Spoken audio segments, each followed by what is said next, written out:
We're just going to give people another minute to arrive and then we will get going.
Welcome everybody. If you've just arrived, we're just going to give people another few seconds and then we'll start.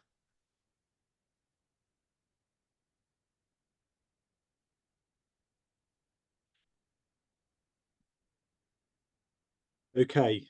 Good morning, good afternoon, welcome. We'll start the workshop now.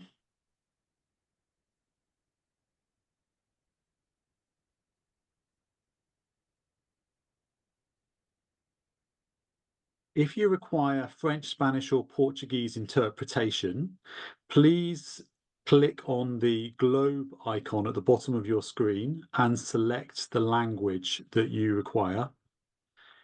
If you're an English speaker, you also need to click on the globe icon and select the English channel. That's really important.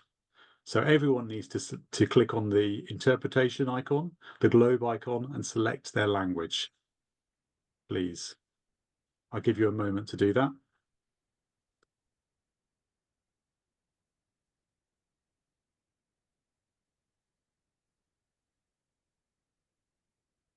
For those people who've just arrived, we're just saying, please click on the interpretation icon and select your language, including English if you're an English speaker.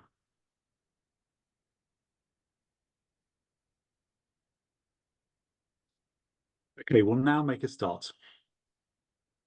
So welcome to this workshop on children with albinism and the right to a family life, a consultation event. This event is being run by the UN Independent Expert on Albinism and is being kindly hosted by the Better Care Network and the Transforming Children's Care Global Collaborative.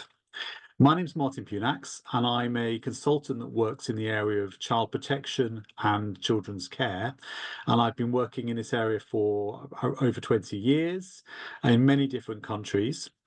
Over the last year, I've been working with the UN independent experts on albinism, on the issue of children with albinism being separated from their families.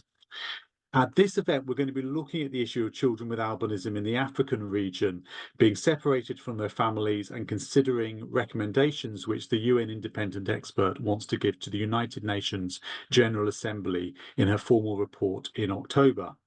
We're going to start with a number of speakers who are working in this area and are specialists in this area, talking about what the situation is like on the ground. And then we'll share with you the UN independent experts' proposed recommendations and break into breakout rooms to have a discussion about these. And we would really value your feedback and your thoughts on these recommendations. Now, we have people here today from the albinism rights community, from the wider disability rights community, and also from the children's care and protection community, which is fantastic. We're really glad you're here. A big welcome to you all.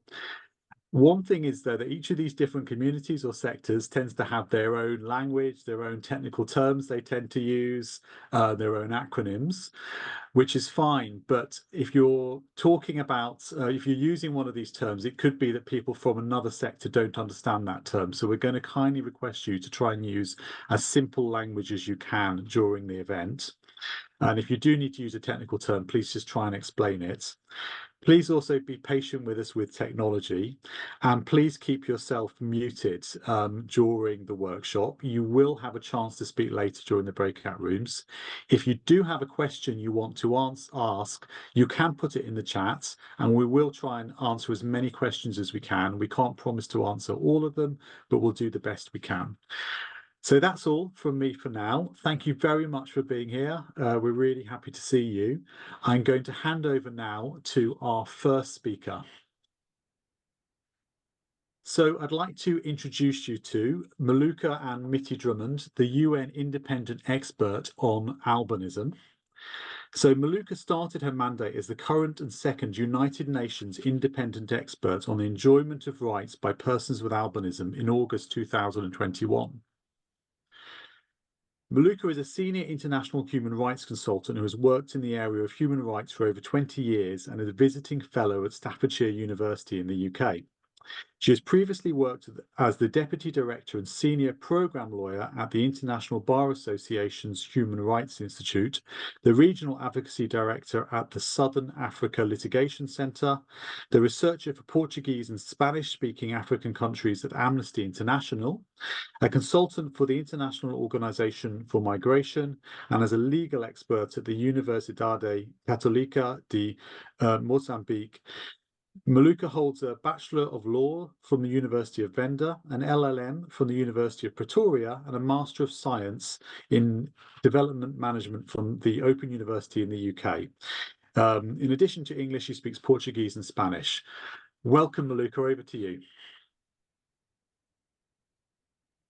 Thank you very much, Martin, and thank you very much to all of you for attending. Welcome, and I'm very privileged to see so many people interested in this topic and attending today. As introduced, I am the United Nations independent expert on the enjoyment of human rights by persons with albinism.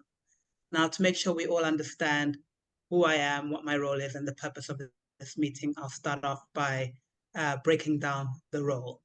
And I'll start from the back, which is not common, but I'll start at the end with albinism. Martin, if you share the next slide. So what is albinism? Albinism is a genetically inherited condition.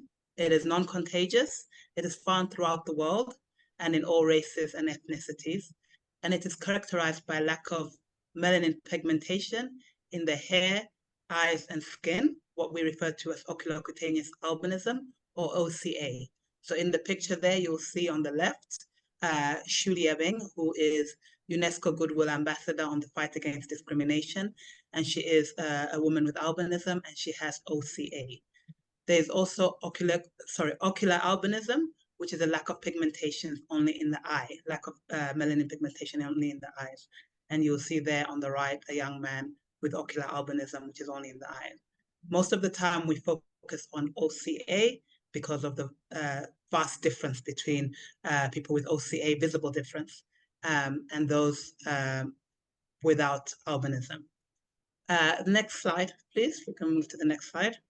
Now, I think when I said that, some of you might have said, oh, why didn't you just use the term albino, which is how many people would identify a person with albinism. And just to clarify here terminology, albino is a derogatory term. That's why I'm putting it in air quotes here. It's a derogatory term because it focuses on the condition rather than on the person. So the correct terminology to use would be person or people with albinism. We also say persons with albinism. Next slide, Martin, please. Now, albinism or persons with albinism may also fall within the disability community. And I just want to explain that quickly before we move on. So for two reasons. First of all, albinism is accompanied by a number of visual impairment, visual conditions. So first, low visual acuity. There's also nystagmus, which is the rapid eye movement from one side to the other. There's photophobia, sensitivity to the sun, and there may also be strabismus, which is sometimes referred to as cross eye. And because of the low visual acuity, persons with albinism may require visual aids and other reasonable accommodations. Therefore, albinism is considered a form of disability because of the low vision. But what also has to be recognized is the lack of melanin, which results in a high vulnerability or susceptibility to skin damage from the sun, including skin cancer. And therefore, albinism is considered a disability not just because of the visual problem, but also the skin condition and the high susceptibility to skin damage from the sun. We'll move on. Now, next slide, please, Martin. Now that we've discussed that, just to go quickly through some of the specific concerns. Because of the vast difference in appearance and also the challenges related to vision and skin sensitivity, persons with albinism often experience stigma and discrimination. This happens all over the world but is manifested in different ways. In Africa, there have been, unfortunately, attacks against persons with albinism, including killings, mutilations, and these attacks are caused by the wrong belief that the body parts of persons with albinism can provide some kind of wealth or good fortune if used in ritual practices. And therefore, persons with albinism have been killed and had body parts removed. There's also challenges in the sense that persons with albinism do not always get the specific reasonable accommodations and adaptations that they require in the workplace, in education, and other places, because albinism is not always considered as a disability or because of lack of knowledge or other reasons. Another specific concern is lack of inclusion. Persons with albinism are not always included in discussions, and their specific needs are not always highlighted. So when we talk about childcare, children with albinism are not included in discussions on children with disabilities or discussions on other issues. So just to quickly, very briefly, I know my time is up. Martin, if you could just skip the slides. As I said, I'm the independent expert. I'm appointed by the United Nations to promote, protect, and advance the rights of persons with albinism. Next slide. How I do this is through responding to cases of violations, visiting countries to investigate the situation, and also developing human rights standards through UN reports. So I have to write various reports on situations specifically related to persons with albinism. Martin, next slide. And as you will see, between myself and my predecessor, there have been 22 thematic reports. The most recent is on education, which was presented in Geneva, and climate change, which was presented in New York last year. Last slide, Martin. And so the upcoming report will be presented to the UN in Geneva, and it is on the report on the right to family life for children with albinism, and that's what has brought us here together for this discussion. I'll leave it there. Thank you very much. Thank you very much, Maluka, for that great opening presentation. Really appreciated. For anyone who's just joined us, please click on the interpretation icon at the bottom of the screen and select your preferred language, including English. Thank you. So I was commissioned by the UN independent expert, by Maluka, and also Lancaster University last year to carry out some research to understand the situation of children with albinism being separated from their families, as well as to identify potential solutions to prevent family separation. Now, in principle, this research was open to all areas of the world, looking at where this might be happening. But in practice, we found that the vast majority of research, documentation, and evidence on this issue is focused on the African region. And there are reasons why this issue is more pronounced in the African region than other parts of the world. So let me go on to outline the drivers for why children with albinism are being separated from their families, and this will help shed light on this further.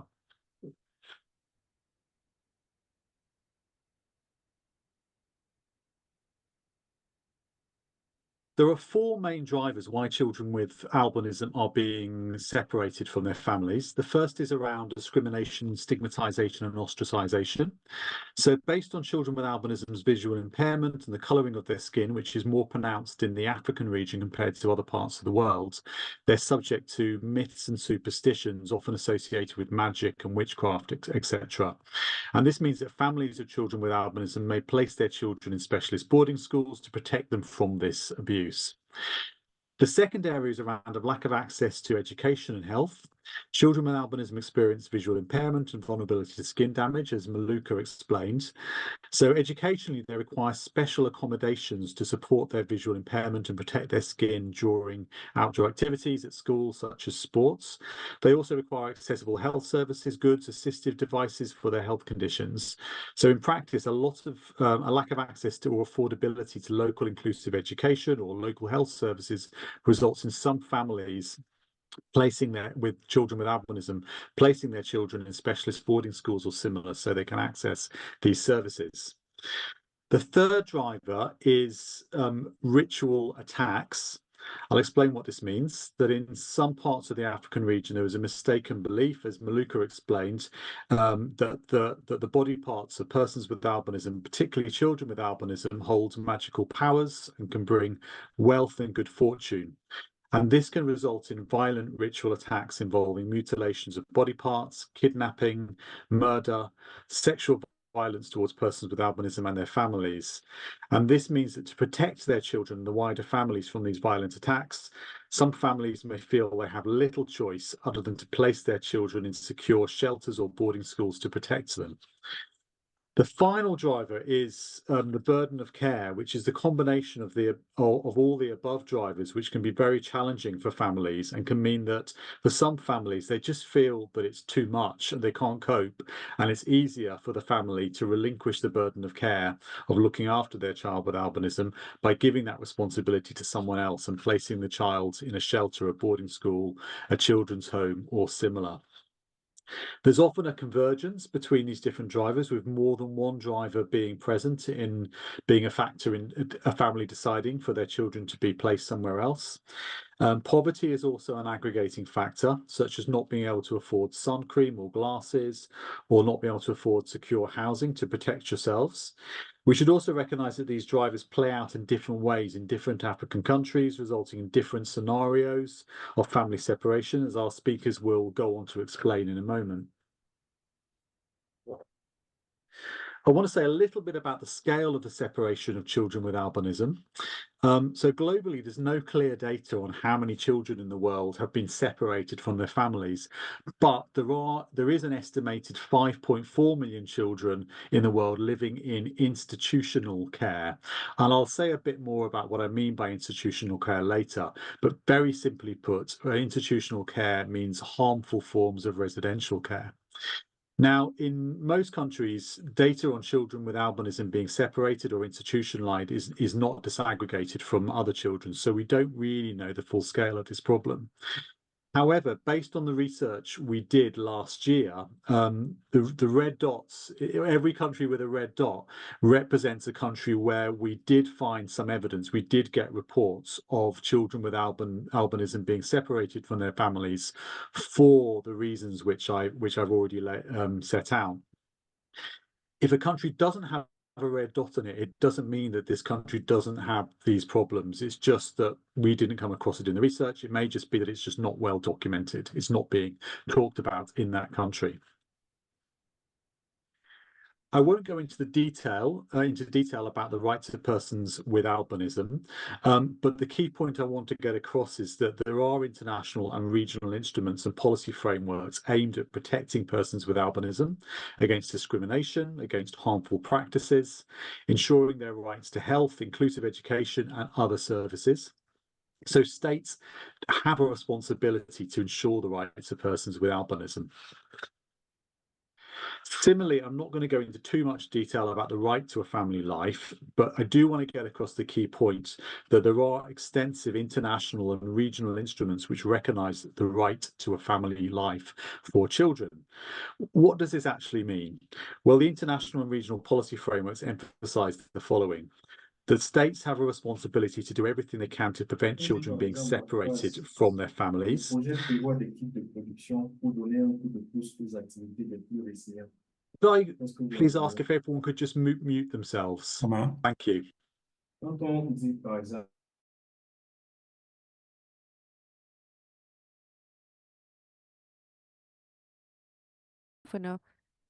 Martin, please, could you please turn on your microphone? Thank you.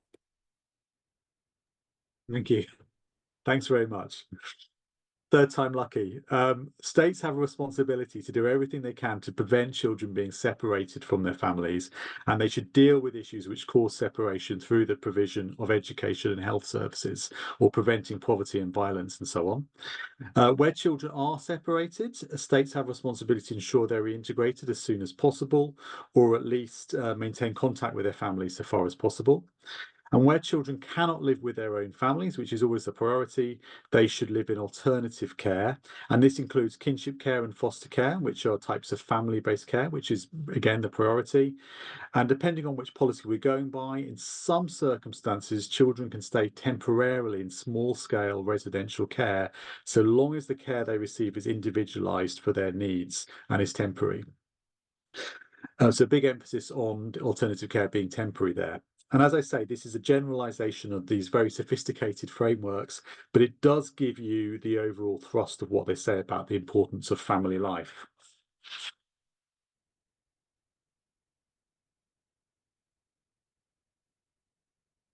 Now, I've mentioned institutionalization a few times, and I want to say a little bit about this.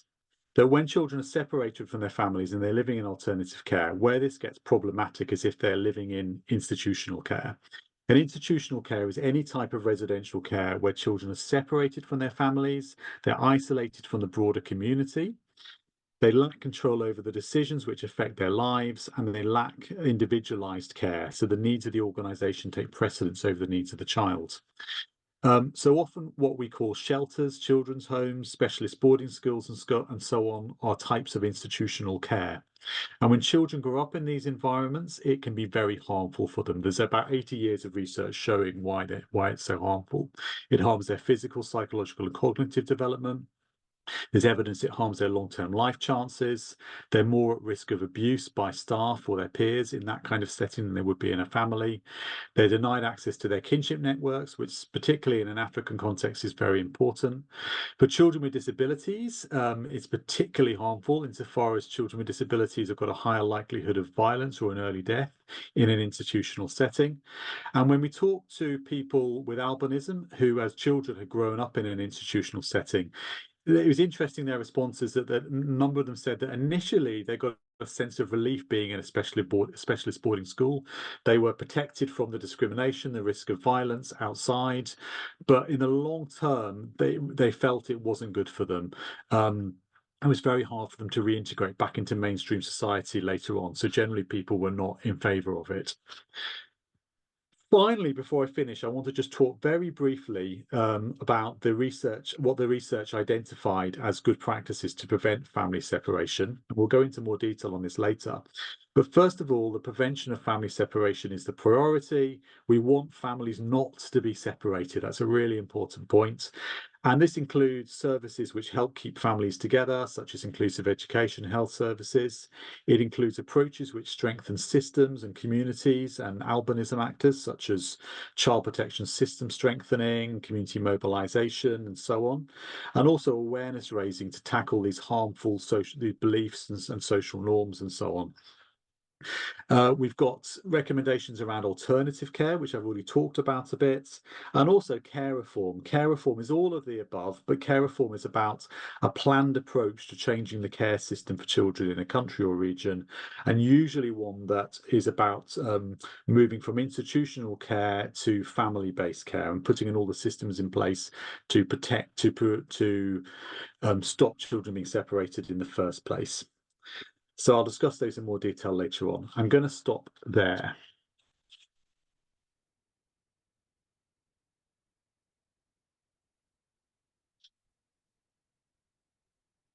So we're now going to introduce some of our experts, who are people who are working on this issue on the ground, and they're going to talk about their experiences of children with albinism being separated in Tanzania, Malawi, and Madagascar.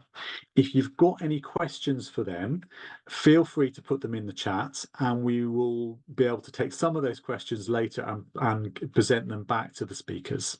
So the first speaker I'm going to introduce is Perpetua Senkoro. Perpetua is a young disability rights advocate with over 7 years' experience working in the NGO sector. She's been engaging in advocacy initiatives to raise public awareness about albinism, including inclusion and non-discrimination, as well as pushing for policy reforms promoting the rights and welfare of persons with albinism. She also engages with research initiatives aimed at creating a better understanding on albinism from an intersectional lens. Perpetua currently works as a human rights defender, works with human rights defenders with disabilities regarding their individual and organisational capacity strengthening, as well as results-based advocacy. She lives in Dar es Salaam, Tanzania, and has a Masters of Law from McGill University and a Bachelor of Law from the University of Dar es Salaam. Welcome, Perpetua. Over to you. Thank you, Martin. I'll reshare the slides. Okay.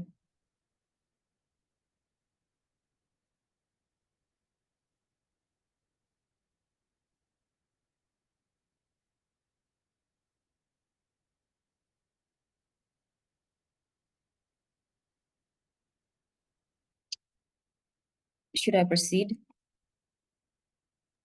Sorry, Perpetua, please go ahead. Yes. All right. Thank you, Martin. Thank you for the platform. Without further ado, I'll be sharing with you about children with albinism and the right to family, but in the context of Tanzania, the country where I'm from. Next slide, Martin.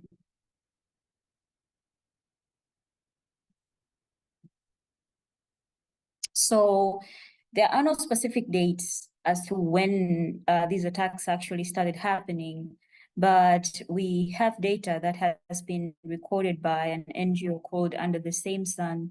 And according to the data, the earliest reported attacks were dated from the year 2006. But according to data from that NGO, these attacks have been recorded in almost 30 African countries. Next slide. Excuse me.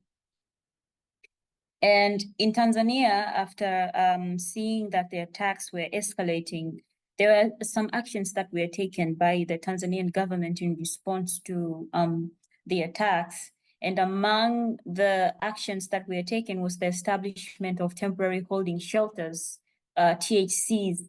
And these were started as safe houses for children with albinism because there were a lot of children with albinism in different areas that feared for their lives, feared for their well-being. And at that time, because the reports of attacks were so many, most opted to run to these safe houses, the temporary holding shelters for safety. And by then, a total of 32 temporary holding shelters were noted to have been established. Next slide, please.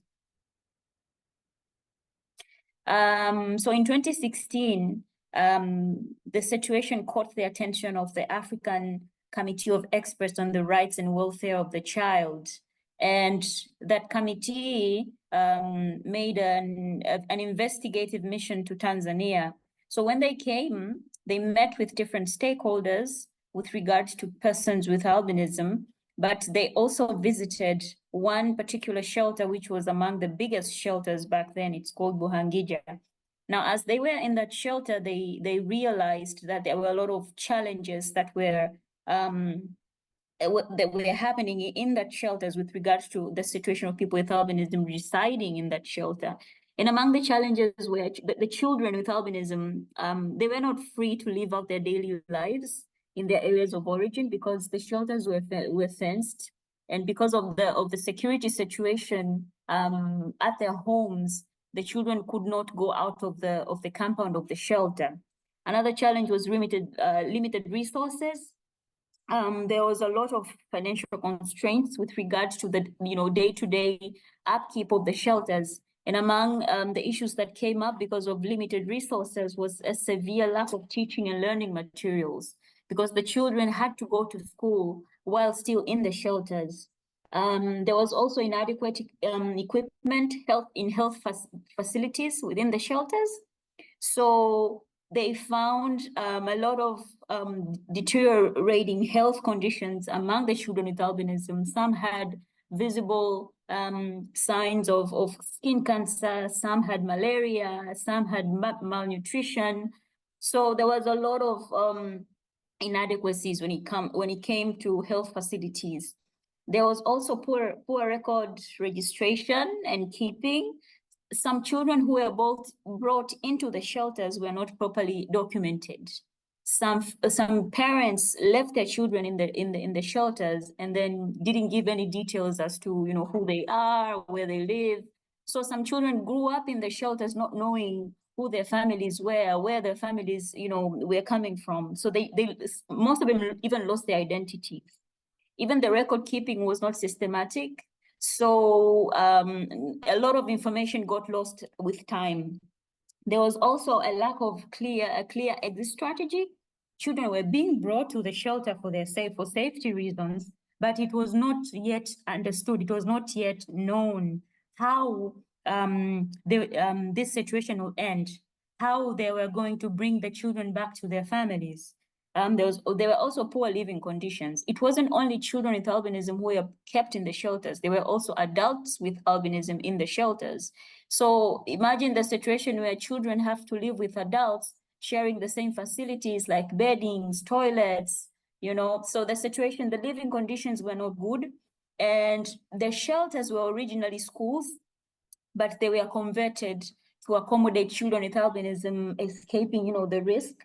And the numbers were high in comparison to the capabilities of the shelters to hold the capability of the shelters to accommodate them. Next slide, please.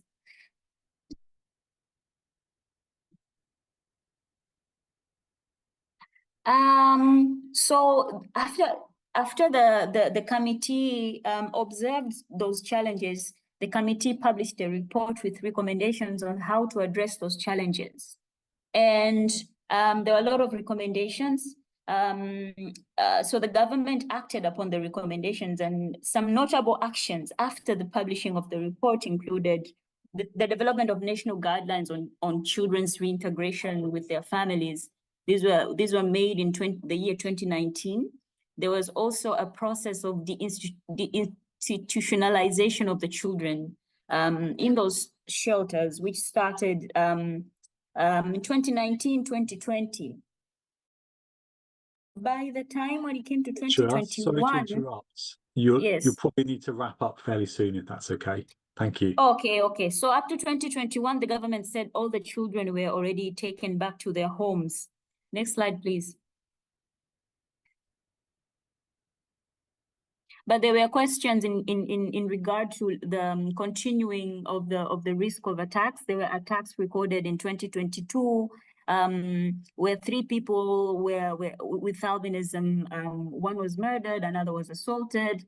There was also an incident where someone approached a person with albinism requesting for excrement of children which lived near their home. So this was among the concern that lingered even after the government said all the children were already taken back home. Next slide, please. The process itself was not transparent. There were a lot of questions in terms of whether there was assessment before, whether there was assessment of what would happen after, and whether there were follow-up mechanisms in place. Next slide, please. There was also response from stakeholders. Some stakeholders, like Under the Same Sun, did its own reintegration. It had its own program taking children with albinism to safe boarding schools. Next slide, please. So currently, we still have challenges. Most of the actions by civil society with regard to people with albinism is event-oriented. If there's an attack that's happening, that is when you see people speaking. But after that, people don't speak anymore. There's a lot of interest is put into service provision rather than advocacy. There's a lot of structural and financial weaknesses when it comes to NGOs advocating for people with albinism. But we also have opportunities. There are more people with albinism that are good academically and they can champion for this cause. There's a lot of improvement in terms of the political space. People are more free to speak about their issues and the challenges. There's also existing interest from different partners in terms of funding and all that. Next slide, please.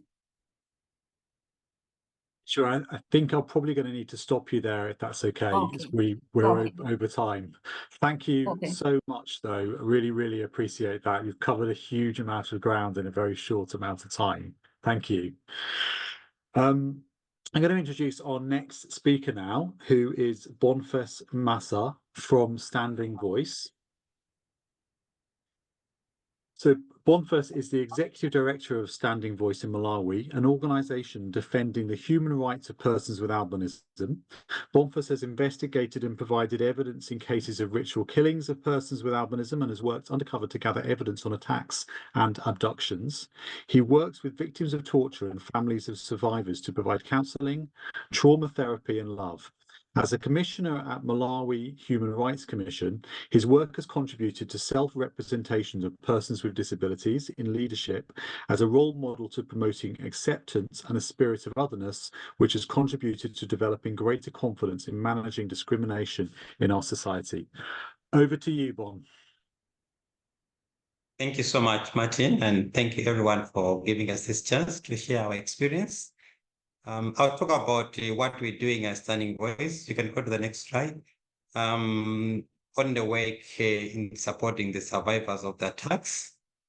So as I've been saying, Standing Voice, we're an NGO based here in Malawi, Tanzania, and our head office in the UK. We have several programs that we do. We're running skin cancer prevention program, low vision and education program, and our psychosocial and well-being program. And from the previous presenters, you see all these things, issues cross-cut in terms of support and the need that we need to provide to children with albinism. In my presentation, I will share a few case studies so that then it makes more sense to what Martin and others have presented. Next slide.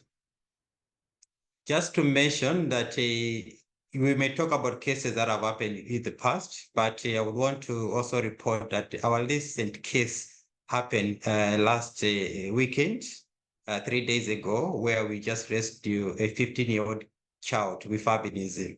So this really demonstrates that although we are talking about 215 cases, which is 25% of all the cases in Africa of attacks have happened here in Malawi, there is still a lot that we need to do in terms of protecting persons with albinism. And this also demonstrates the levels of brokenness that is there in our society, as Martin has said, in terms of how are we going to ensure that these kids are protected right from our homes and in our communities. Next slide. So our psychosocial, our case management approach, we focus on... psychosocial. Hello? Carry on, Bob. Carry on. Okay. Our tailor-made, we have a tailor-made program to case management. So because each children has its own needs, or every person with albinism have their own need, we can't just group them when they are attacked. So we focus on what challenges they're facing, what abuse. Une méthode de travailler. Selon cette méthode-là, what abuses they have faced, but also the challenges that they experience. Hang on a second. Margot, are you able to mute? We've got someone speaking in the background. Yeah, I think one of our Thank you. interpreters is in the wrong channel. If you could please move to the right channel.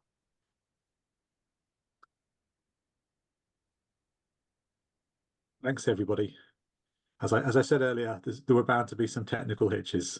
Thank you. Sorry to interrupt you, Bon. Feel free to carry on. Yeah, no, thank you. So secondly, we have also used peer-to-peer counseling model where we are working with directly kids that have survived, but also grouping them so that we understand their needs. We are also operating a helpline to document these cases, but also ensure that it's easy access when an attack and abuse has happened in our community, but also ensuring we empower the community, we empower people with albinism to respond to these attacks. Next slide. Next slide.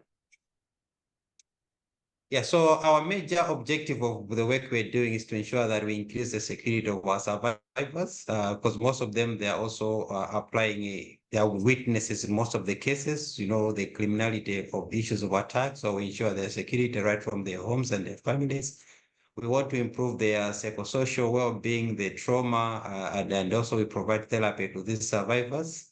We also want to ensure that there's immediate response within the community. So creating a community of trust within the community so that they can provide support and psychosocial services within their communities or within their villages before NGOs or government comes in, so that there is immediate support for them.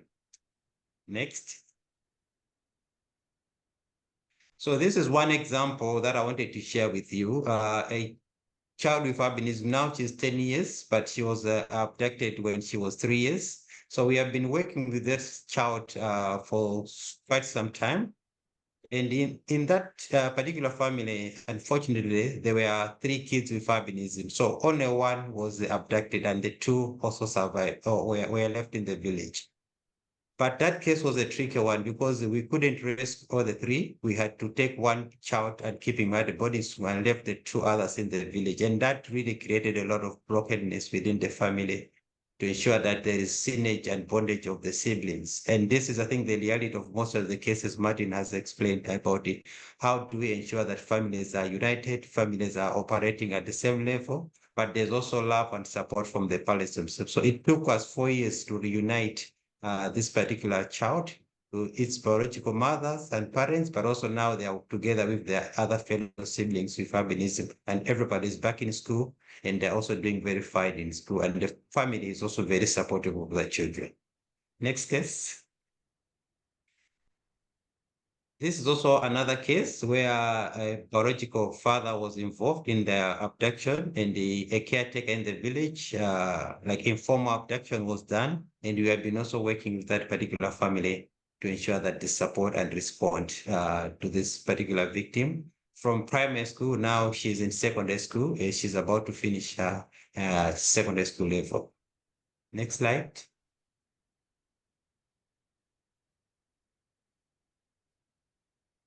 That's also another good example.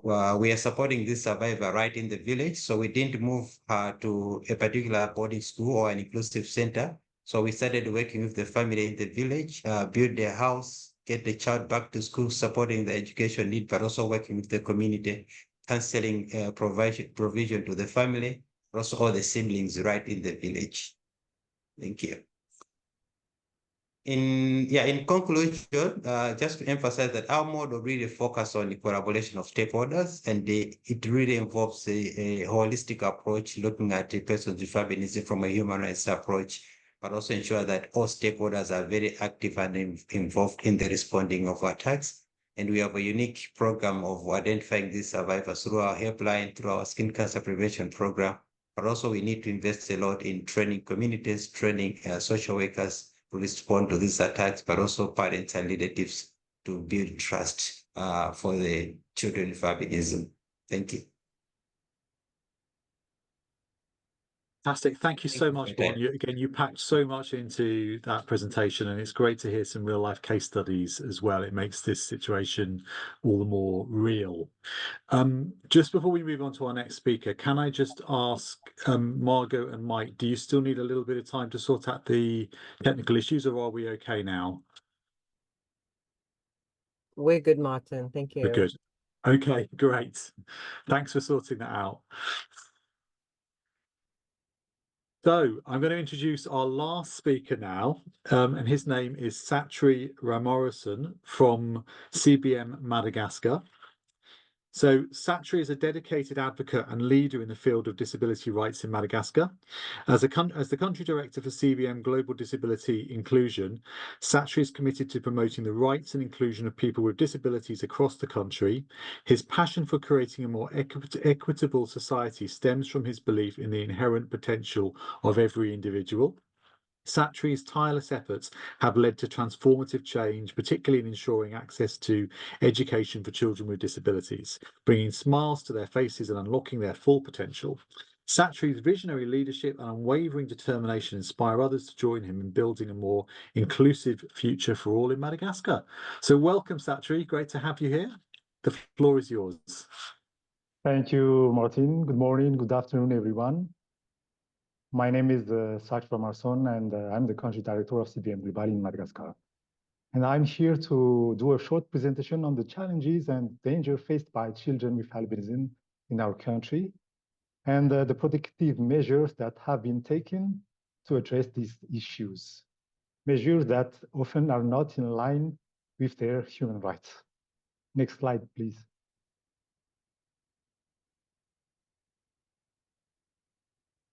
During the last 6 years, children with albinism have been facing numerous challenges, and particularly during the last couple of years, many of them have been kidnapped and attacked. According to official figures, between January and August 2022, over 20 children with albinism were kidnapped and attacked. This phenomenon is relatively new in Madagascar for almost 10 years, but in most cases, it has been recorded that family members are partners of the kidnappers.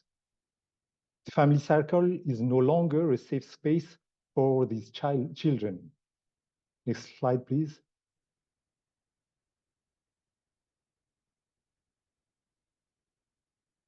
To address this issue, the government has been urged by its partners to take drastic measures. The first measure they put in place was to send children with albinism who had been rescued from their kidnappers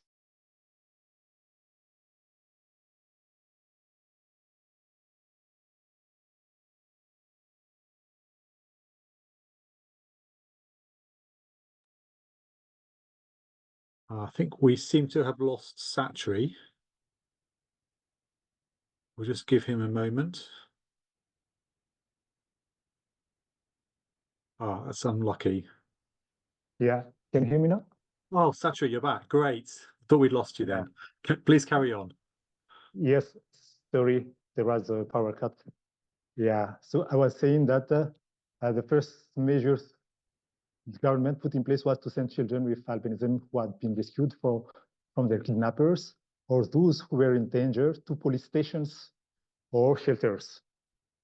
These children could not return to their families because they were no longer safe there, which is why they were sent to these shelters. This had the effect of separating them from their loved ones, leaving them feeling abandoned and at a loss.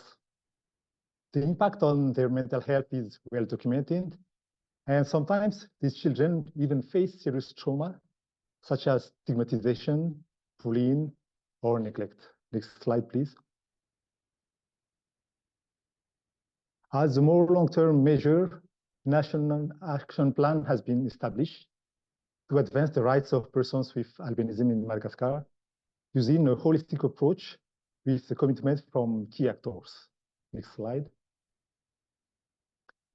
The measures taken serve to protect children from the violence they may still face and to rehabilitate them.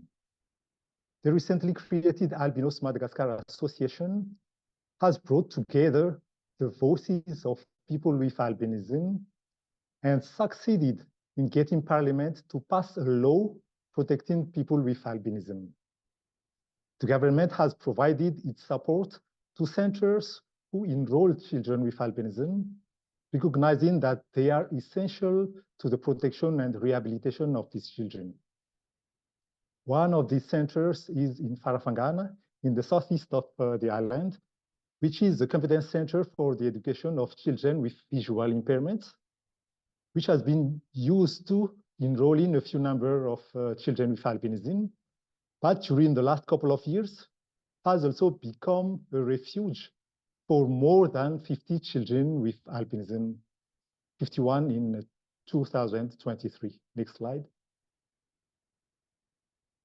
These measures are temporary, however, until better alternatives and more permanent solutions can be found.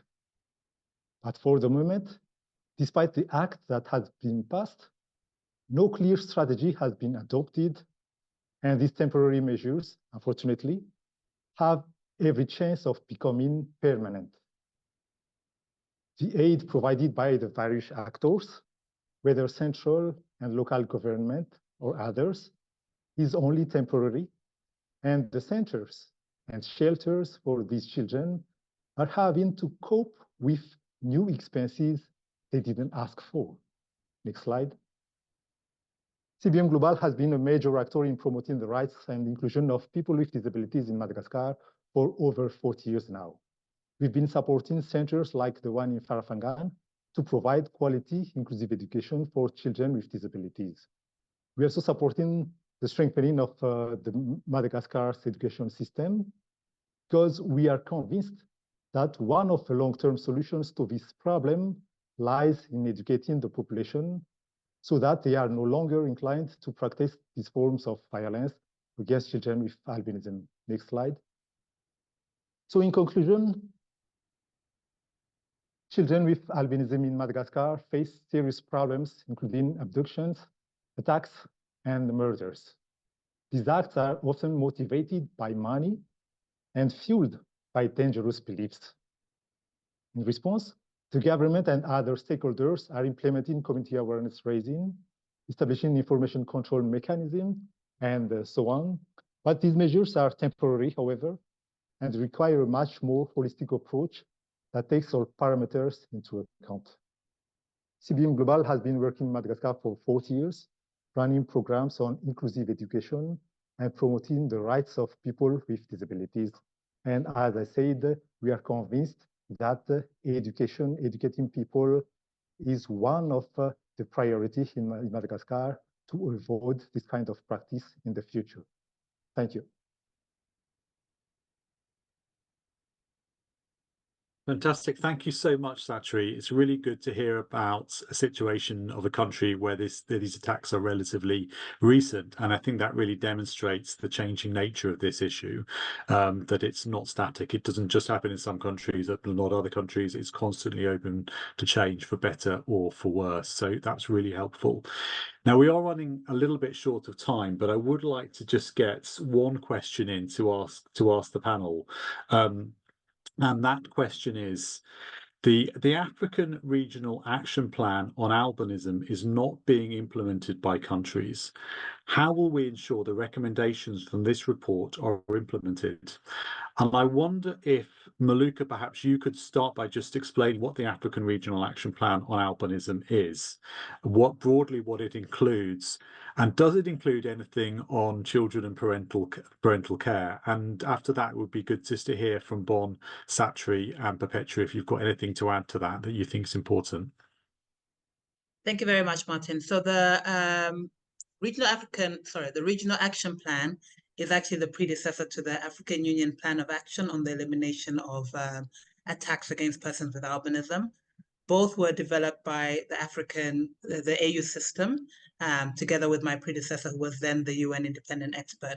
It looks at a holistic way of preventing attacks, eliminating attacks against persons with albinism, but it's quite broad because it recognizes that we cannot only just look at the attacks. Sorry, I'll slow down a bit.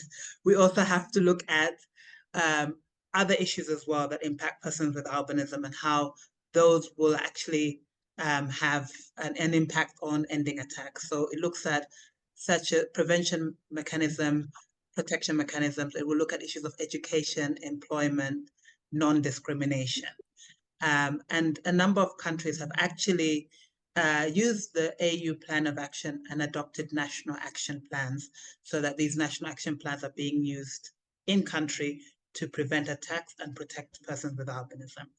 It does not specifically mention the right to family life, but a lot of the activities, a lot of the plans that are suggested, the measures that are suggested in this could help in ensuring, that the right to family life for children with albinism. I won't say much more. I mean, Bonfas is going to speak, and Malawi is one of those countries that have adopted a national action plan, and there are a number of other countries in the region that have adopted it. So I'll give Bonfas a chance to respond. Thanks, Maluka. I think it's a really important point about how it links to the prevention side. Thank you. Sorry, Bon, please go ahead.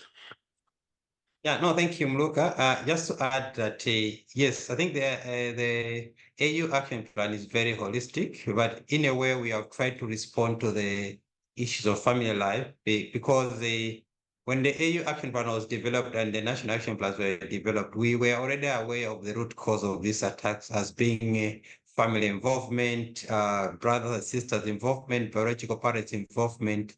So what has been happening was the specific measures that governments are implementing have a specific focus on going back to work with the families, raising awareness, investing in human rights education for the families. But also one key thing around the action plan is the voice of persons with albinism themselves. So we have invested a lot in educating associations of persons with albinism so that they are aware on how to claim their rights and how to demand their rights. So it's really a balance of the role of persons with albinism themselves, the role of the state in protecting persons with albinism, but also the role of the community to report such crimes when they're happening, because often they're happening in secrecy, and it is becoming a very difficult investigation to break through when a case has happened within our bedrooms and then a person is missing. Thank you. Thank you, Bon. Perpetua and Sachi, have you got anything you'd like to add to that? Yeah, for us, in the Tanzanian context, we still haven't gotten the adoption of the National Action Plan, though the document is already there, and it's in the hands of the government. But while it still hasn't been adopted, we're still sensitizing each other and doing a lot of work and engaging in raising awareness amongst families, so that they accept their children back to their homes. They visit their children in the schools that they're in, but also to push for more openness when the government is engaging itself in the reunification with the families. It's not an easy process, and since the National Action Plan has not yet been adopted, it's even more difficult to use it as a basis for advocacy. But we are optimistic, and we know eventually they're going to adopt it, and it will be a tool for us to keep increasing the push for the government to be more open with the process and to follow up with what's happening to all those children who have already been taken back home. Thanks, Perpetua. Satri, final word from yourself. Yes, thanks, Martin. From the Madagascar side, as far as I know, the national plan is there. The UN system through UNICEF and the UNHR committee are pushing for its adoption. And as Perpetua said, it's on the hand of the government. But one achievement that I can share, already shared during my presentation, is the adoption by the parliament of the act for the protection of people with albinism in Madagascar. So it has been adopted by the parliament, and it is waiting for the government to put it in place. Thank you. Thanks very much, all of you, for those excellent presentations and also telling us about national action plans. It is really important. Every country has one. It's really important it's implemented. And as Maluka explained, it's not just, it doesn't necessarily have to reference children without parental care. It'd be good if they did, but a lot of the areas in there will help prevent children being separated because they're dealing with the wider issues in terms of discrimination and attacks and so on that persons with albinism are facing. Okay, we're going to move on to the second part of the workshop now. We are a little bit over time. I apologise for that. We're going to now very briefly outline the main proposed recommendations that Maluka's going to make to the UNGA, and then we'll move into breakout rooms. So I'll try and keep this explanation as quick as possible I can.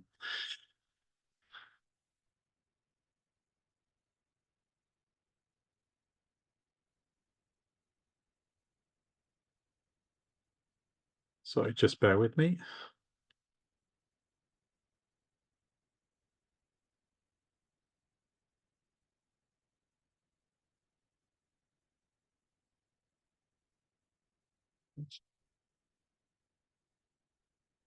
Sorry. There we go. So I'll try and keep this brief, but you will be familiar with this. This is the slide we showed earlier in terms of good practices. Let me just briefly go over the prevention of family separation points and recommendations we are hoping to make. Inclusive education is, of course, around education that emphasises equity and participation so that children with and without disabilities can be educated together, and it caters for individual learning needs of children with albinism. Health services, this refers to accessible and affordable health services to address the specific needs that children with albinism and persons with albinism have, such as sun cream, eyeglasses, assistive devices, and so on. Social protection, we know that these problems are linked, or the drivers in which separate families are linked to poverty. So if we can address that through social protection schemes that address livelihoods and with cash transfers, that's going to help.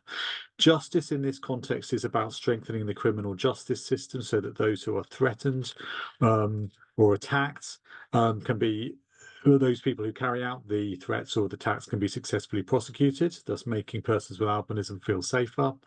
Security is around state-run policing or community-run initiatives to protect persons with albinism. Daycare and respite care.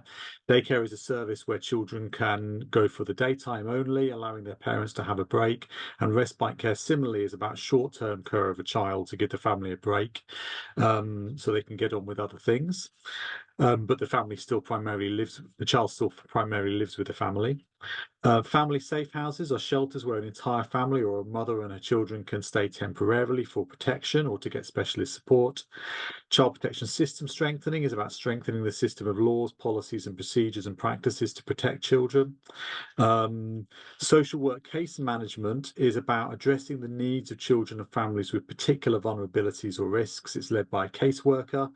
Bon talked about this earlier, and it works with children and families to come up with tailored solutions for their individual needs. Community mobilization is a very broad term. It's a type of bottom-up, grassroots-led development. It can be defined as a process of engaging communities to identify their own priorities and their own solutions to problems. And it works with existing networks. Awareness raising and behaviour change is all about dispelling or debunking those myths and superstitions which are the cause for discrimination and attacks. And peer-to-peer learning is around helping albinism organisations and activists to work better together and share information about good practices. Alternative care, we talked a little bit about this already. Kinship care is family-based care within the child's extended family or with close friends of the family or known to the child. Foster care is caring for a child in a family, but it's usually a non-related family. Traditional community approaches to care are often informal or semi-informal care practices within a community. Often they don't neatly fit into categories of adoption or foster care or kinship care, but they might have elements of all of these. But they're more informal practices. Adoption is a legal transfer of parental rights and responsibilities for a child, which is permanent, although we do need to keep in mind that in some African contexts, this is not well understood, and sometimes biological parents don't fully appreciate that the legal transfer of their child's parenthood has gone to somebody else, so it can be problematic sometimes. Inclusive boarding schools with family visits. These are boarding schools which are fully inclusive so they're for children with and without disabilities, and they're safe, and children will still have the opportunity to visit their families, or the families can visit them.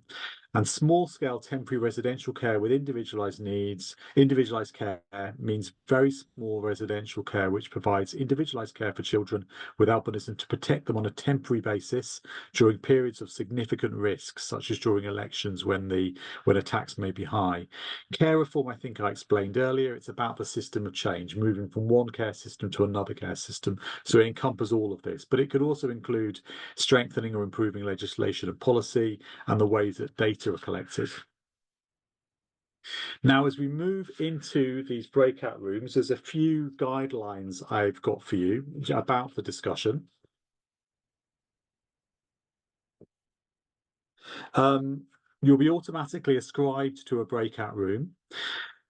Hopefully, the way it will work is that if you're an English speaker, you'll go to a breakout room and they will be exclusively English. There'll be no interpretation. If you're a French speaker, a Portuguese speaker, or a Spanish speaker, you'll stay in the main room with me, and there will be English interpretation for me.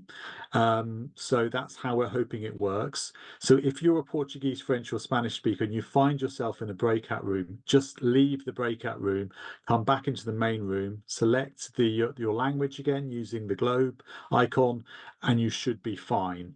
So we hope that's how it works. If you're an English speaker and you're stuck with me in the main room, you'll probably be okay.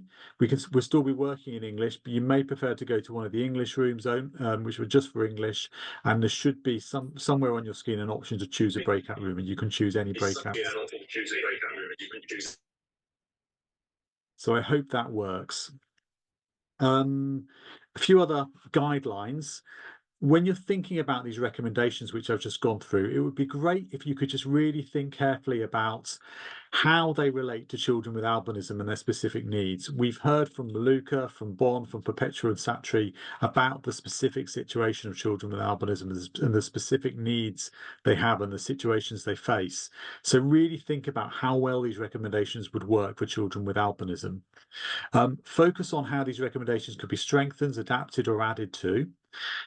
A reminder to avoid overly technical language. Also a reminder to try and be concise in your feedback, because there's a lot of people here today. It's going to be hard to cover everybody.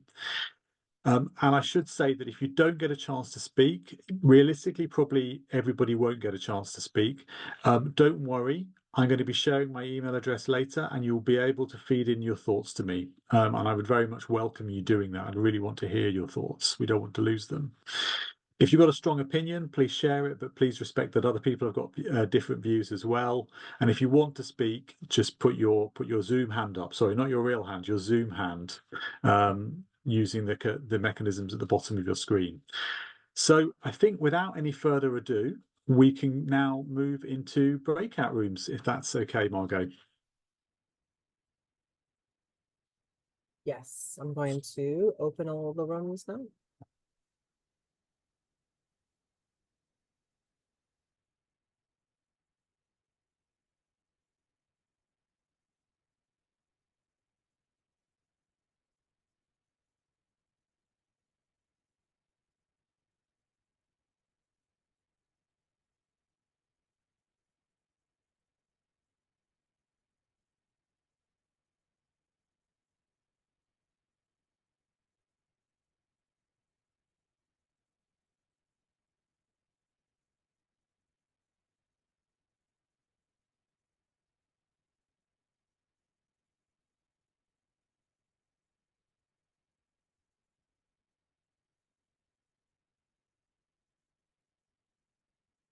If you're in the main room and you would like to choose a English breakout room, you should be allowed to do so. So you can go ahead and click the breakout room icon that's down below on your screen, and you can choose one of the 3 breakout rooms.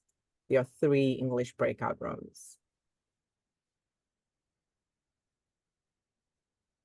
If you are in the main room, and you speak Spanish, Portuguese, and French, then you are in the right place.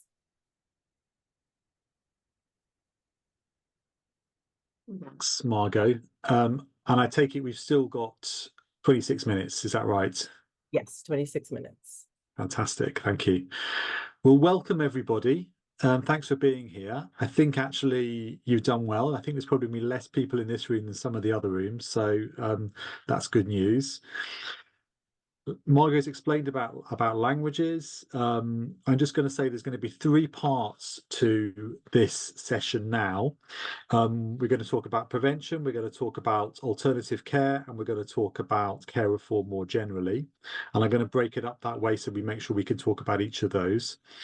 I won't go over the guidelines for the discussion again. I think I made those clear before. If you do speak, or want to speak, please just put up your Zoom hand. You should be able to see that in the bottom of your screen. Should be a way for you to do that. I'm just trying to find it on my own laptop at the moment and I'm struggling. So hopefully that will work. But if you're really stuck, let us know. Just speak out and we'll try and take your question. And yeah, if you're really struggling technically, just put a message in the chat, and please do make sure you're in the right language channel so it can be translated for me into English. I'd also welcome Sabiha, who's going to be scribing for us today, so she'll be capturing everything that we talk about. So let's move on to our first area of discussion, which is about the prevention of family separation. So this is about different types of services that support families. It's about different approaches to strengthen systems and communities. It's about awareness raising to tackle the norms and values that create these problems. And Sabiha is going to share a list of these in the chat. In fact, I think she's going to do that now. And she's going to share them in different languages.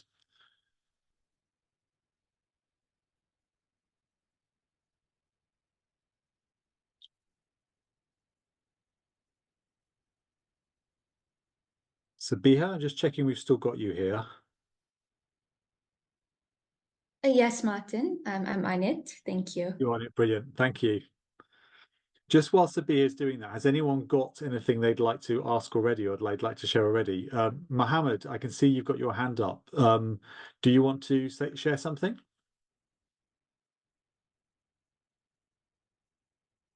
That's Mohammed Osman.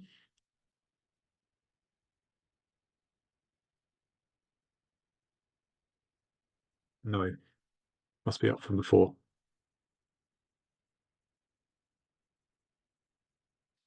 So just while Sabiha is sharing that, I'll just read them out to you again. We've got inclusive education, health services, social protection, justice, security, daycare, respite care, family safe houses, child protection system strengthening, social work, case management, community mobilisation, awareness raising and behaviour change, and peer-to-peer learning. There we go.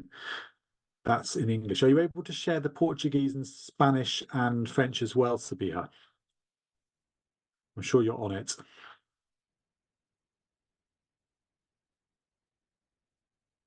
Would anyone like to start us off by sharing their thoughts on one of these areas?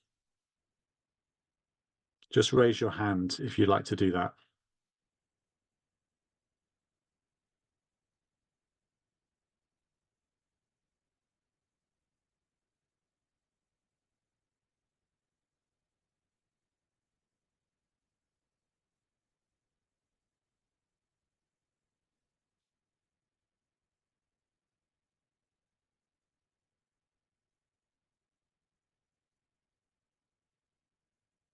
Okay, maybe I can start us off then, maybe by choosing awareness raising and behavior change. I'm interested to know from people here if people here generally were aware of these issues, or if there's anyone here that was unaware of these specific issues that are affecting children with albinism and how they are impacting the separation of children with albinism from their families, and if you've got any thoughts on how we could increase awareness of this amongst professionals, also amongst governments, and also changing awareness raising of this in local communities to try and dispel some of these harmful myths. Has anyone got any thoughts on that they'd like to share? If you're having trouble raising your hand, feel free just to speak out.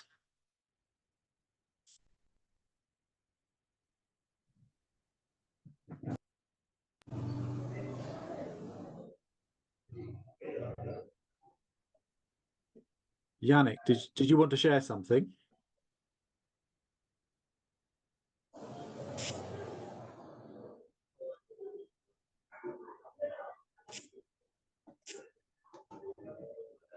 Yannick? Okay, Kwame, please go ahead. Yeah, Martin, I would like you to probably rephrase your question again because I got confused along the way. Sure, no problem. So one of these areas of prevention, of trying to prevent children from being separated from their families, is basically to raise more awareness around albinism and around the medical reasons behind albinism, and try and get rid of some of these very harmful beliefs and myths that surround albinism, which then result in these ritual attacks, that result in discrimination against persons with albinism. And if we can do this, that will hopefully prevent the risk of attacks and discrimination, which in turn will prevent children being separated and sent away to stay in boarding schools or stay in shelters and so on. And I wondered if you've got any thoughts on that, of ways that we could improve awareness raising, or if you think it's a good idea or not. Yeah, so Martin, I think you are so right. Awareness is very paramount in changing behavior towards albinism in general and specific to children, because people get that shock, especially when the child is a first, and then they have to have a child born to white, to two black parents. So the awareness definitely is very important, and it has to start from the hospitals, because I have a situation in Ghana where a mother gave birth to a child with albinism in a hospital, and then the discrimination and all these things, name calling, began right from the hospital, where nurses come to see the child and then laugh, go call another one, they come around, and then so the awareness is very paramount, and you are right on point. It needs to start even from the health workers and then spread out to the communities. And this is where behavior can change. People can understand what the condition is about, and then the separation will not happen, because the situation I just spoke about led to the separation of the father from the mother. So the mother has become a single parent. The father refused to take care of the child because he's here, the child is not his, because he's having a condition that he doesn't know about. And the funny part is this father is a police officer. So a lot needs to be done in terms of awareness creation.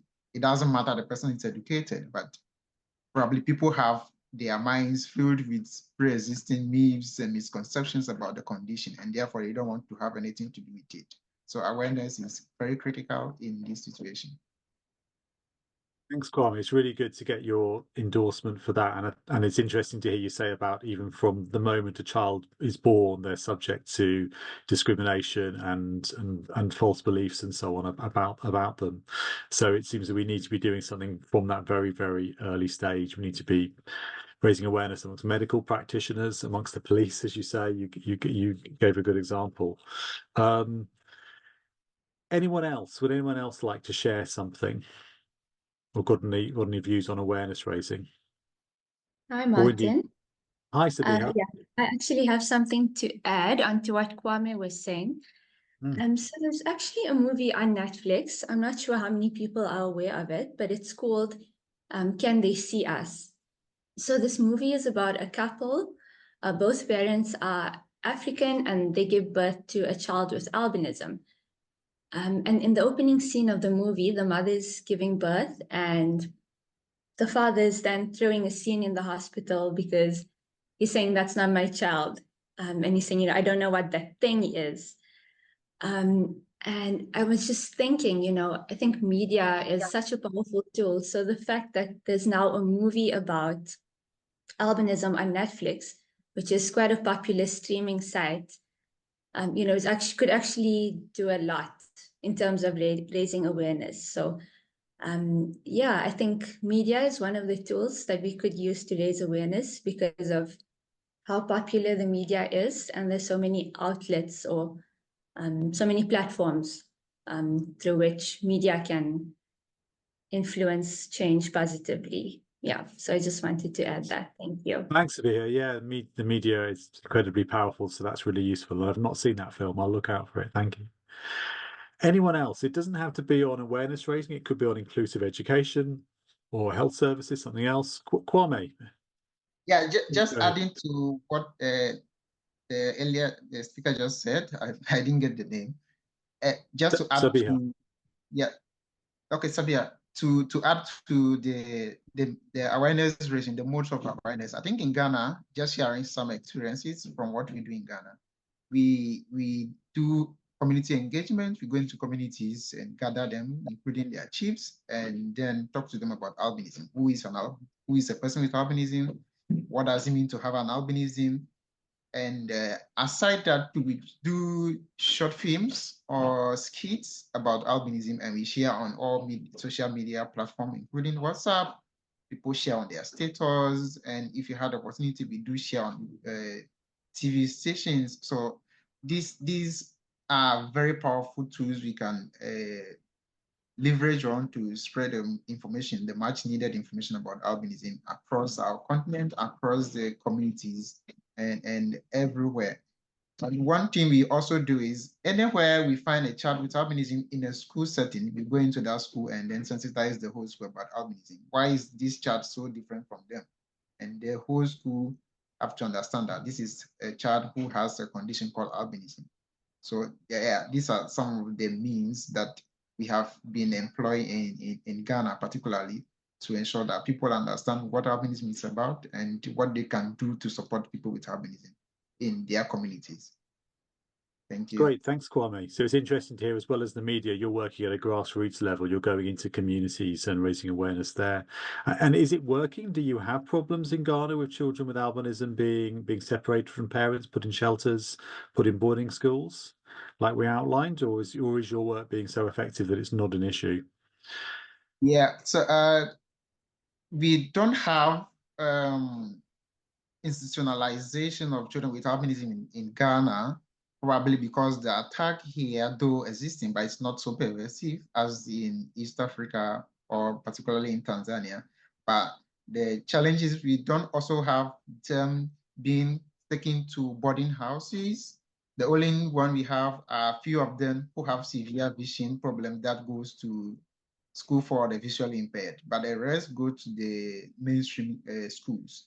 And for families, yeah, there are most instances I came across in my round around Ghana is mostly about fathers rejecting the children with albinism, and then the mothers becoming single parents and holding on to these children.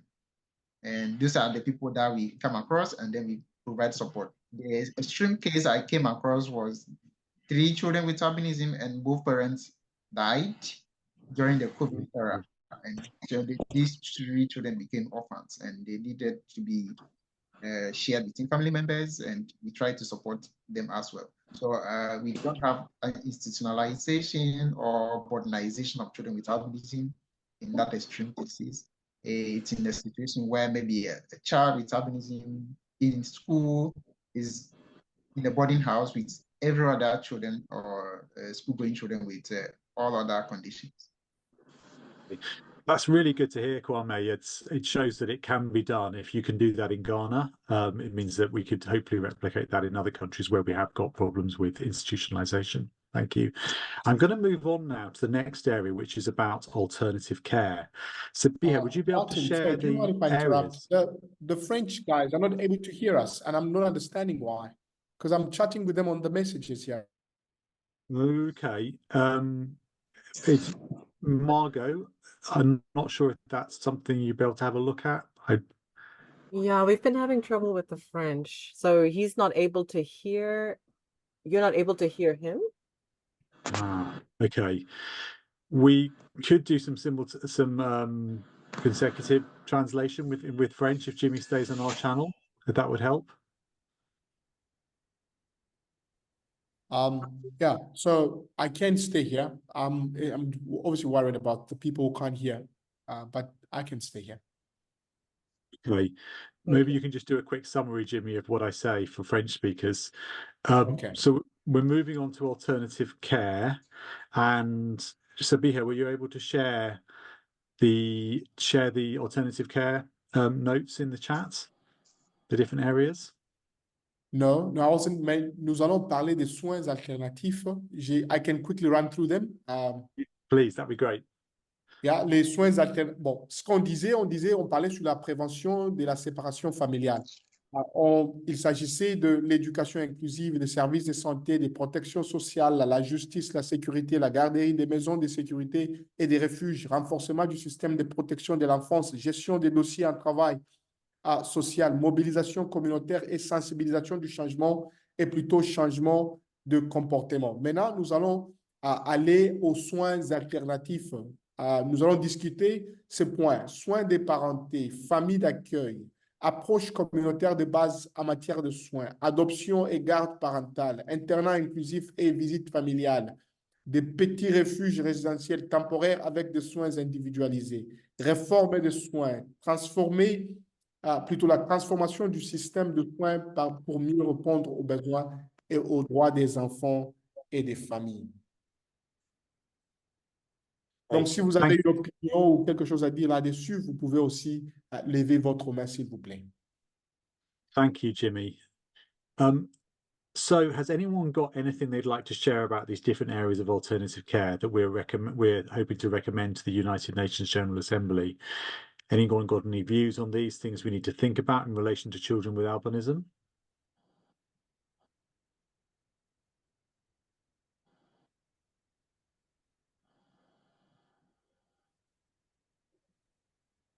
Kwame, please.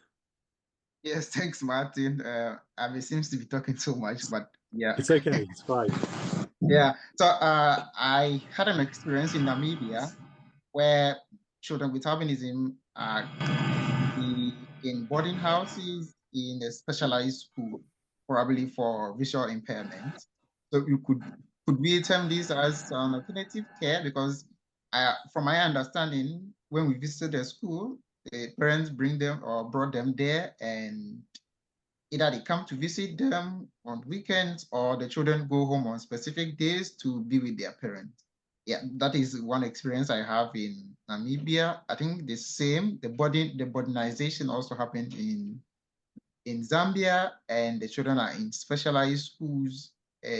But the situation in Ghana or the trend I note is children with albinism are kept mostly, or they send them to their grandparents to stay and grow up with their grandparents. In my own situation, I grew up with my grandma, and I think the same happens to most children with albinism who are growing up. And it's a trend we are picking up, though we don't have concrete evidences on that, but I've picked a number of trends from a number of countries in my talking to colleagues around Africa.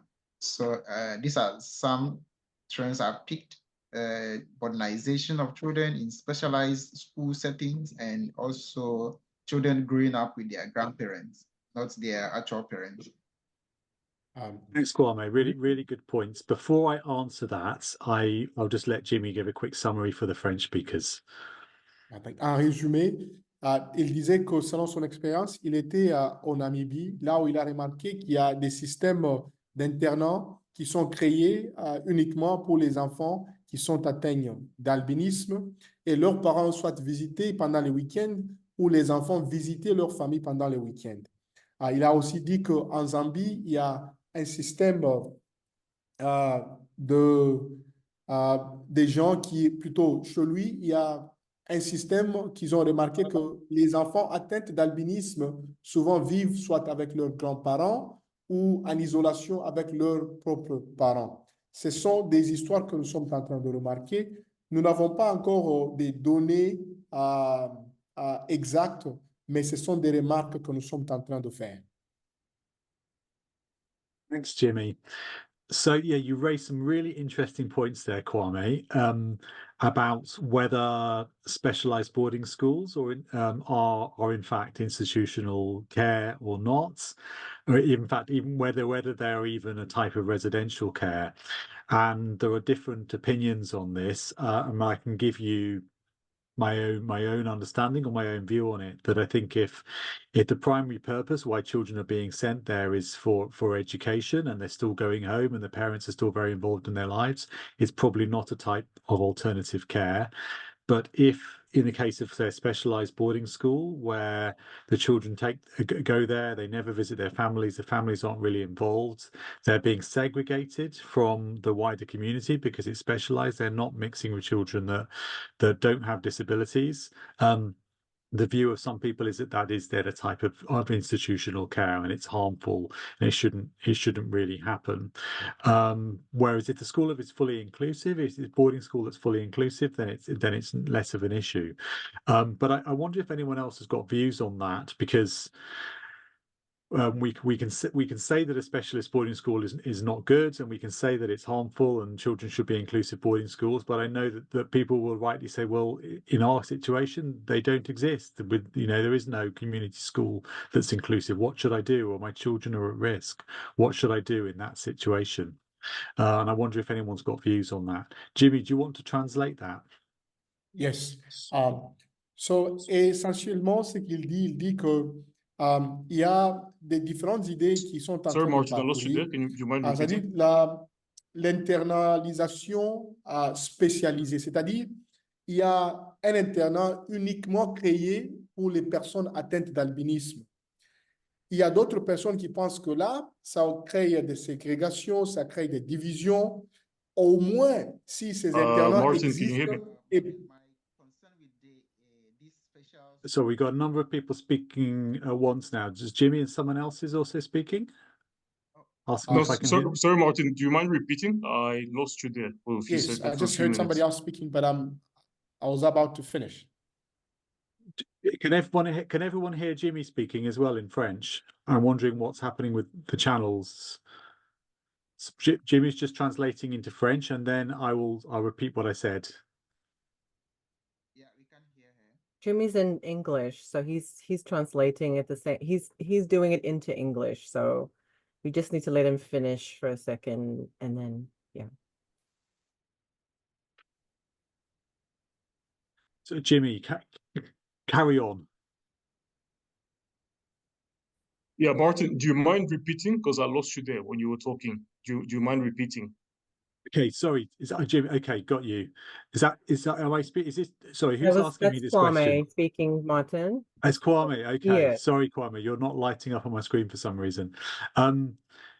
Okay, so I think Jimmy's finished now. So what I was going to go on to say is that it's difficult with boarding schools because sometimes if they're specialized boarding schools, so the children, all the children have disabilities, they're separated from the wider community, they don't visit their families, then the view of a lot of people would be that they are actually institutional care and they're harmful for the children. But if the schools are fully inclusive and the children are mixing with children who don't have disabilities and they're still visiting their families and so on, and the parents are still involved in their lives, that's probably a bit better. But I'd be interested to hear what people's views are on that. I wonder if you've got any views on that, Kwame, or if anyone else has got any views on that, whether or not that's a good option for children with albinism. Yeah, Martin, I think you just expressed my view on that situation because myself, I attended a boarding school, which is, I will not say it's inclusive in terms of reasonable accommodation for my unique learning needs, but it's a school for every other child without albinism, with every other condition, not a specialized school for maybe disability, but just a mainstream school. And this has given the opportunity to interact with everyone. People get to know me because I am there. They just have to get used to me. And people get to know me not because of my skin condition, but because of my ability and what I can do.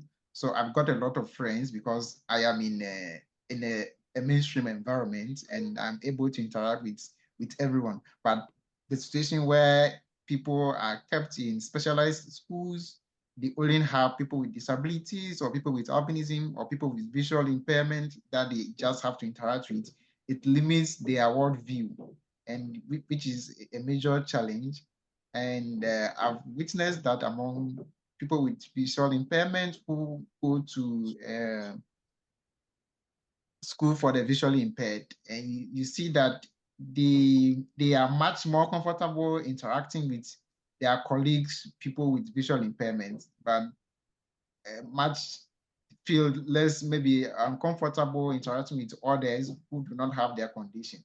So it's a major concern that we need to address. We need to make our schools more inclusive for every child, whatever the form of disability, to be included in the community so they can have a wider worldview.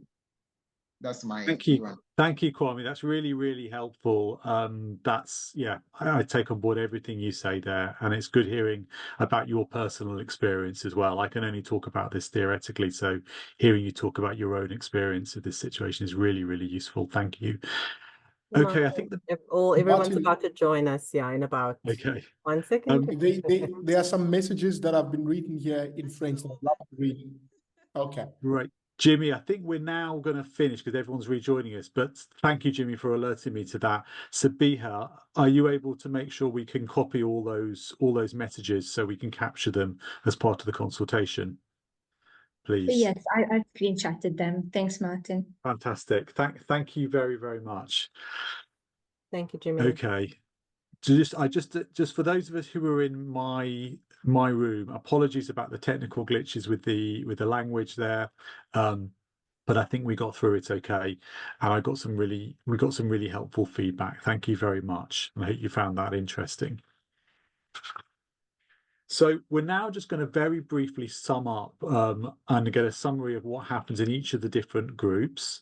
So let's start with Setu, for the group you were in. Are you able to share with us just a very brief summary, 30 seconds of what was covered in your group? Some key points, please. Sure.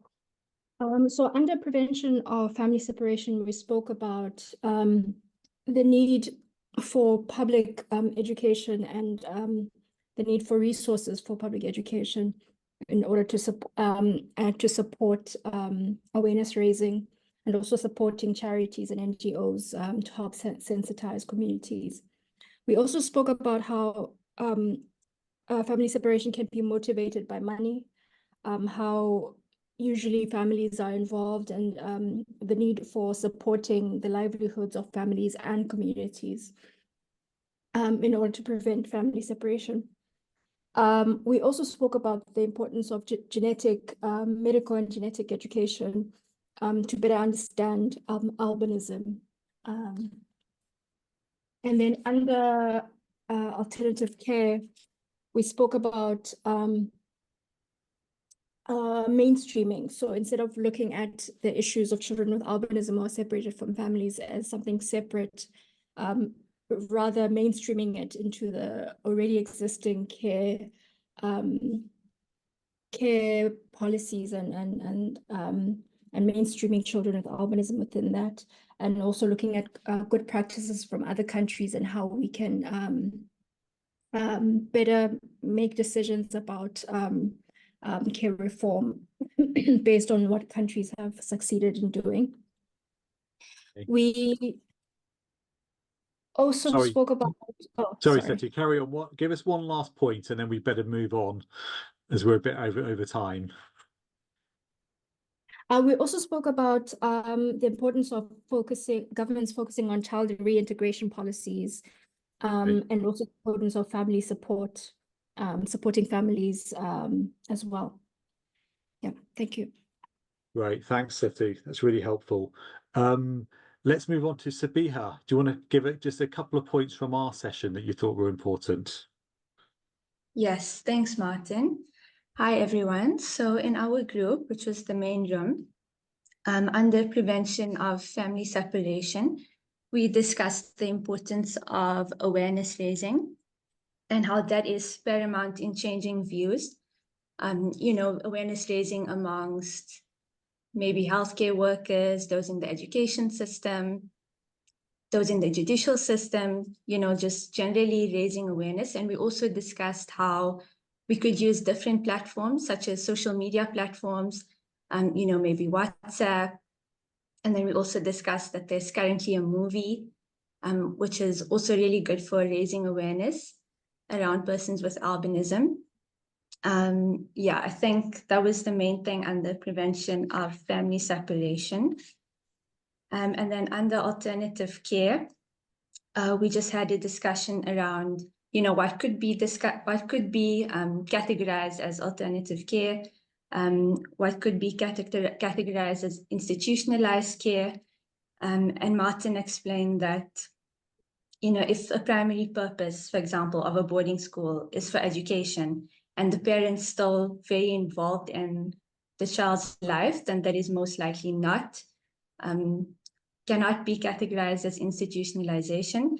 But on the other hand, if, a child is maybe placed in a boarding school and, they are kept isolated from the community, then that is definitely a form of institutionalization, and that is something that we need to tackle. And one of the ways we can do that is through awareness raising, as discussed under the prevention of family care section. And then unfortunately, we did not get to the next section. So I think, Martin, you can move on to the next scribe to share their input. Good to be here. That's great. Let's hear from Tandy from your group.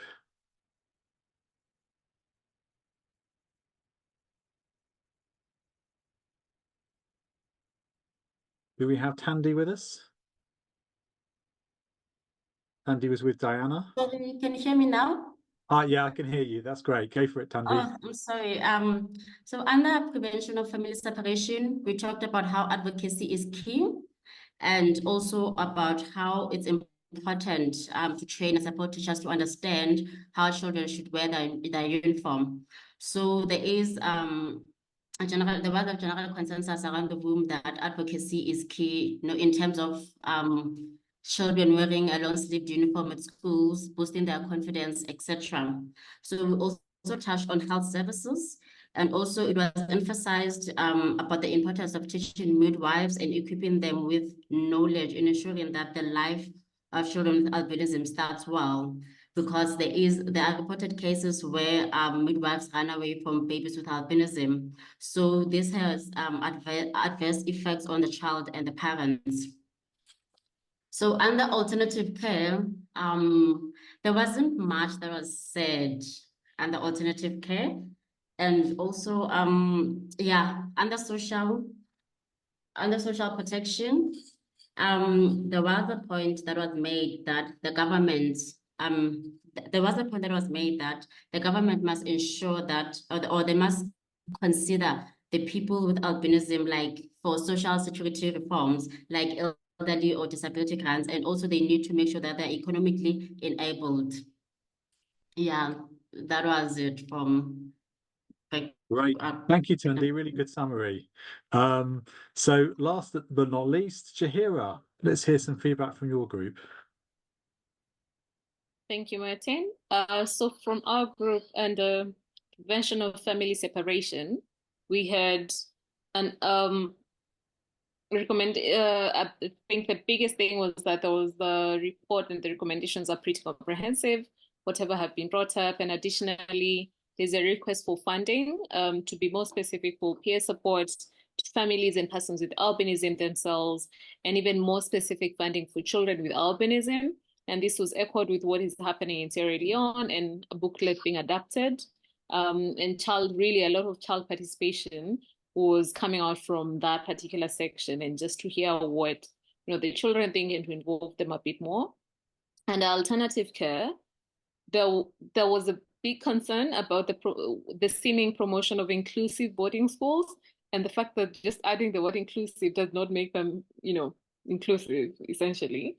And there was a policy brief that was shared, still echoing concerns about boarding schools and budget again to support children with albinism. I think that was cutting across on both sides, and the fact that boarding schools themselves are more socially excluding, and for provisions to be made for regular screening and checkup of children themselves with albinism. I think really just hearing a lot more of that, because most times the focus is on the adults. And then when we came to care reforms, which was our last section, we had suggestions on exploring possibilities to partner with tech companies to see how technology and can really just be used better, and more partnerships with organizations of young people with albinism. And additionally, inclusion needs to be more specific, how the word inclusion is being used in the report. So there needs to be more elaboration so that it's not too general.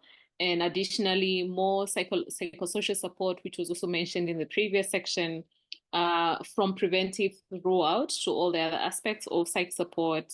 And additionally, something that I think really stood out was a suggestion of creating a subgroup of crime that would allow states to mobilize their criminal justice systems deal with crimes targeting persons with albinism and possibly calling it something like albicide, because then that changes and actually enables for states to legislate, to litigate and make decisions on matters where persons with albinism have been violated. And there's a toolkit that was shared on how children with albinism can be further included.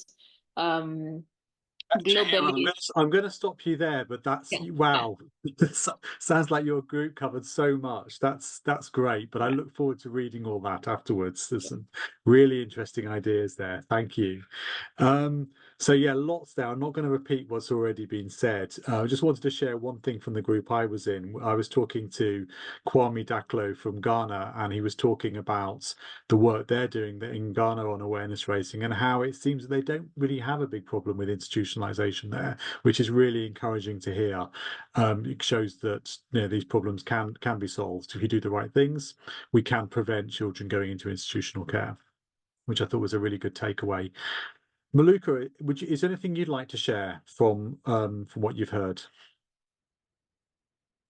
Thank you, Martin. Yeah, I think as with so many other groups, the question did come up about boarding schools and whether we're actually saying that these are an alternative care system and are they actually inclusive. So I think a lot of concerns around boarding schools, that they are used in practice, but maybe it's something that we should be considering moving away from completely, especially under care reform. Data collection and management, I think, came up a lot. Understanding the specific needs in each country, and that they would not necessarily be a one-size-fits-all, but we need to make sure that there's enough research and data to enable correct policies, childcare reform and the like. But ultimately, I think our group was very big on preventing separation. It came back to that most importantly, there is that right to family life, and we need to prevent the separation, and a whole way of how we can do that. And particularly, and I think this has come up in the comments, the need to support local NGOs that are already doing amazing work in supporting families, raising awareness, but may not have funding. And I think that came out as something that we should be also looking into as a strong recommendation, the support to the groups that are actually doing a lot of the work that the states are not doing. Brilliant. Thank you so much, Maluka. And thank you all of you for sharing your thoughts in those groups. I can't wait to read what you've all said. It sounds like there's a lot of very useful information in there, a lot we can digest, and we will be digesting it. We'll be taking all of that. We'll be looking at it very carefully, and then we'll be trying to reflect that in the recommendations that we give to the United Nations General Assembly when we write the final version of this report. I also want to acknowledge that lots of useful stuff has been shared in the chat. All of this is being captured. We're going to be recording all of that, so that will be looked at as well in detail. So thank you. We're now pretty much at the end of the workshop. I just want to apologise. I know there's been a few issues around interpretation. I'm really sorry about that. I hope you've still been able to engage as best as possible. I'm just going to share my final slide.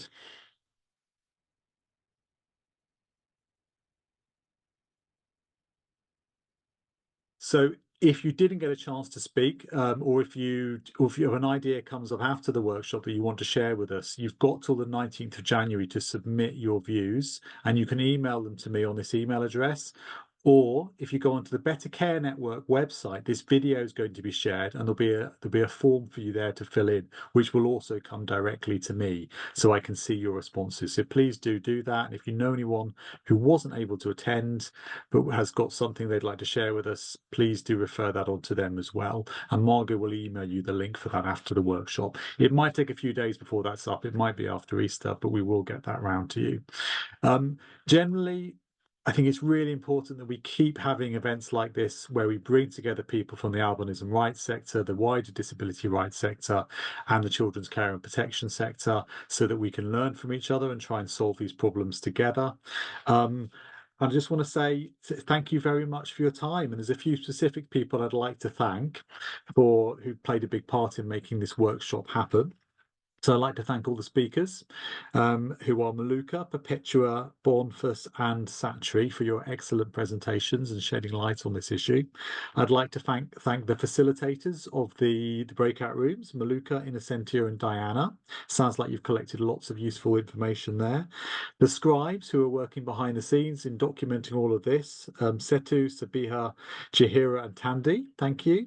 I'd like to say a huge thank you to the Better Care Network, to Florence and Margot, who've been working diligently for weeks now in making this event happen and doing a lot of work to organise it all. So huge thank you to Florence and Margot. I'd like to thank our interpreters, Nora, Anna, Jimmy, Mike, Jose and Yasmin. Again, another behind the scenes job that's really, really important. But without them, this couldn't happen. Thank you to Setu again, who's, as well as being a scribe, has been another one of the key organisers and working with me very closely to make this event happen. Done a huge amount of work, so thank you, Setu. Also, I'd like to thank Professor Charlotte Baker from Lancaster University, who funded the original research on this, and I think Charlotte's here somewhere, so thank you, Charlotte. And lastly, thank you all of you for coming and giving up your time, giving up 15 minutes more of your time than we promised you would have to, so I appreciate that. Really helpful. Final words, I'm going to hand over to Maluka before we finish. Thanks very much. Thank you, Martin. But I just want to really thank everybody for participating and for such a good turnout. I think this is a report that's really essential. It's very important. And it's important to have different people from different backgrounds contributing to it, submitting to it. And I don't take for granted that you've spent your past an hour and a half or more sitting here and speaking to us. I cannot express how grateful I am to that for that. And please, yes, as Martin has said, if there are any more inputs, comments, questions, points of clarification, please do share them with Martin. We would like to hear from you. And it's important for me to be able to put together a report that has contributions from so many people, from so many different backgrounds, and have the best possible report because of genuine consultation. Thank you so much to everyone for your time and your participation.